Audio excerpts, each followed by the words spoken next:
سارے جنازے کے انتظار میں میں مصیب پڑھنے سے پہلے اپنے وقت کے بادشاہ سے معافی مانگوں گا۔ مولا مجھ نوکر کو معاف کرنا، میں تیرے جد کے فضائل پڑھنے میں اتنا مگن تھا، مولا جنازے میں دیر ہو گئی۔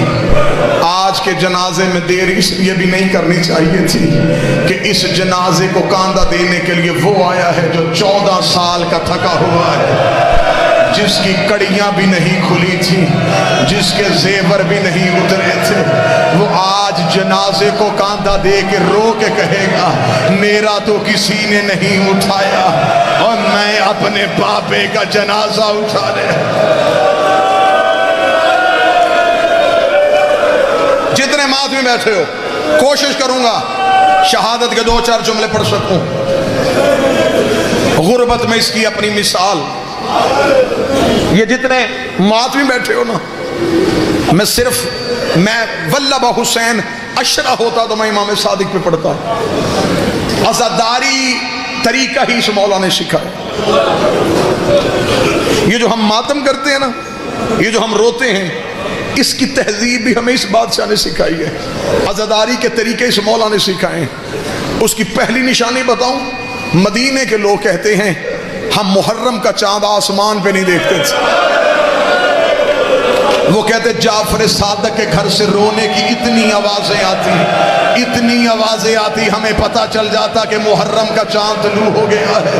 او امام بارگاہوں میں، گلیوں میں، چوراہوں میں رونے والوں، تم روتے ہو تھوڑی دیر کے لیے، بیٹھ کے روتے ہو، روتے روتے کوئی مرد مومن چہرے پہ اپنے ماتم کرے، کوئی پرسہ دے، ساتھ والا مومن ہاتھ پکڑتا ہے، کوئی گر جائے، ساتھ والا مومن پانی پلاتا ہے۔ اگر برداشت کر سکو تو میں پڑھوں روایت، رکھ میرے سر پہ قرآن، مدینے کا رہنے والا ہے، نام اس کا یحییٰ ہے۔ اس نے روایت کیا، اس نے کہا 1 سال میں مدینے میں تھا، میں نے دیکھا کہ لوگ ٹولیوں کی صورت میں جعفر صادق کے گھر کی طرف دوڑ رہے تھے۔ میں نے پوچھا کیا ہوا، انہوں نے کہا محرم کا چاند آ گیا ہے، ہم امام کو پرسہ دینے جا رہے ہیں۔ وہ کہتا میں بھی اسی رش میں شامل ہو گیا۔ یحییٰ کہتا جب میں گیا، امام کے دروازے پہ لوگوں کا رش تھا، جعفر صادق کے دروازے پہ لوگوں کا ہجوم تھا۔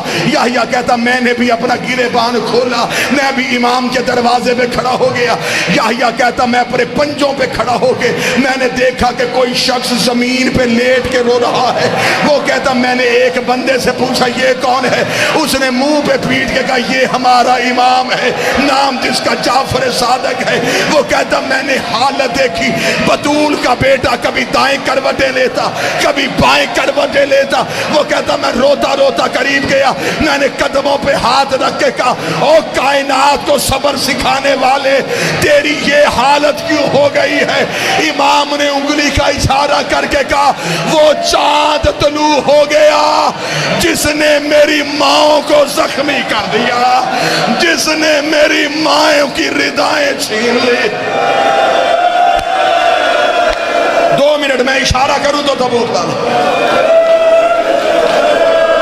سارا سال اس امام کے دکھ نہیں پڑے جاتے۔ جہاں اتنا بیٹھے ہو 7 یا 8 منٹ اس مولا کے درد سننا۔ قبر مبارک کہاں؟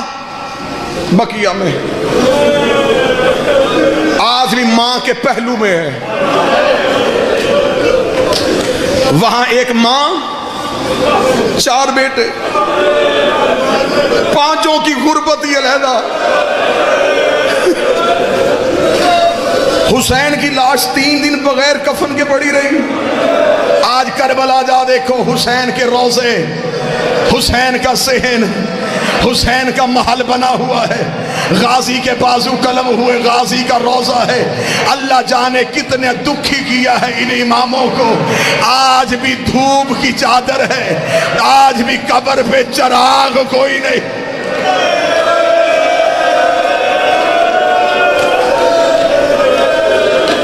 میں جتنی دیر بادشاہ کی مصیبت پڑھوں ہائے ضرور کہنا۔ اور ایک محرم قریب آ رہا ہے، عزاداری کے حوالے سے اس مولا کا ایک فرمان سنو۔ اکثر میں نے لوگوں کو دیکھا ہے محبت میں کوئی کمی نہیں، لیکن بعض احباب روتے روتے اپنا چہرہ چھپا دیتے۔ یہی میرے مولا مجلس پڑھ رہے تھے، سامنے بیٹھے کہ بندے نے چہرہ چھپا کے رونا شروع کیا۔ امام نے مجلس چھوڑی، امام نے مجمع سے جا کے اس کے چہرے سے رومال ہٹایا۔ امام نے کہا کیا تو میری دادی سے شرمندہ ہے؟ چہرہ چھپا کے کیوں رو رہا ہے؟ مولا کیسے رو؟ امام نے فرمایا ایسے رو جیسے بوڑھی ماں جوان بیٹے کی لاش پہ روتی ہے، تجھے خبر ہی نہیں کہ ہمارا نقصان کتنا۔ چیخے مار کے رونا اس مولا کی سنت ہے۔ شکل کے بگڑنے کا خوف کبھی نہ کرنا، مرتے ہوئے اس کی شکل نہیں بگڑتی جو حسین کے غم میں اونچی آواز میں روئے۔ دوسری تہذیب اس مولا کی، مولا جس جگہ پہ مجلس ہوتی تھی، مولا مجلس میں آتے، مولا بیٹھنے سے پہلے اس جگہ کو چومتے۔ مولا نے کہا اگر دنیا کو پتہ چل جائے حسین کے رونے والی جگہ کی منزلت کیا ہے، امام فرماتے لوگ اپنے گھروں میں جانا چھوڑ دیں۔ امام فرماتے یہاں فرشتے اپنے پر مس کرتے ہیں، اتنی متبرک ہے حسین کے رونے کی جگہ۔ بس عزادارو، پہلی غربت پڑھنے لگا ہوں اس بادشاہ کی۔ 3 بار امت نے زہرا کے گھر کو آگ لگائی۔ پہلی بار جب سیدہ بیٹیوں کے ساتھ مدینے تھی، انہوں نے امام کے گھر کو آگ لگا دی۔ 8 شوال یوم نہدا میں جنت البقیع بھی گزرا ہے۔ میں بطول کی غربت پہ ایک جملہ پڑھ دیتا ہوں، رکھ میرے سر پہ قرآن۔ انہوں نے صرف دروازہ نہیں گرایا تھا، انہوں نے بطول کی حویلی گرا دی تھی۔ میں نے اپنے کانوں سے ایک عظیم عالم دین سے روایت سنی ہے، اس نے کہا اس سے بھی زیادہ غریب ہوگا علی کہ مسلمانوں نے علی کے گھر کی دیوار گرا دی۔ کئی دن علی نے کپڑا لگا کے بیٹیوں کے پردے کا بندوبست کیا، رو رو کے گلی میں کھڑا ہو کے کہتا تھا اس گلی سے نہ گزرنا، میری بیٹیاں بیٹھی۔ دوسری بار امت نے آگ لگائی کربلا کے جنگل میں، بطول کی بیٹیوں کے خیمے میں۔ تیسری بار آگ کب لگی؟ جب جعفر صادق اپنے گھر میں اولاد کے ساتھ رہ رہے تھے، ابن زید ملعون نے سپاہیوں کو ساتھ لے کے جعفر صادق کی حویلی کو آگ لگا دی۔ دعا کیا کرو رات کے وقت کسی شریف کے گھر کو آگ نہ لگے۔ ادھر امام کی حویلی کو آگ لگی، امام کی 3 بیٹیاں تڑپ کے اٹھی، وہاں گئی جہاں تیرا 7واں امام تھا، رو کے کہتی قاسم جاگ، ہمارے گھر کو آگ لگ گئی ہے۔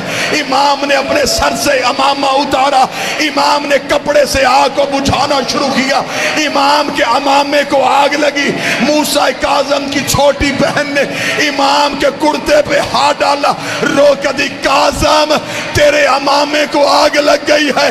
کاظم نے بہن کو سینے سے لگایا، رو کے کہتے ہو قربان جاؤں، تجھے بھائی کا جلتا ہوا امامہ برداشت نہیں ہوا۔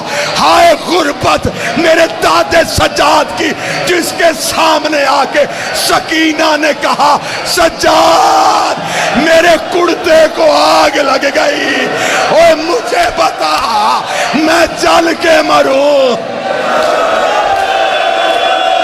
برداشت کرو گے؟ لے آؤ جنازہ غریب کا، یا کوئی ماتمی مر جائے گا۔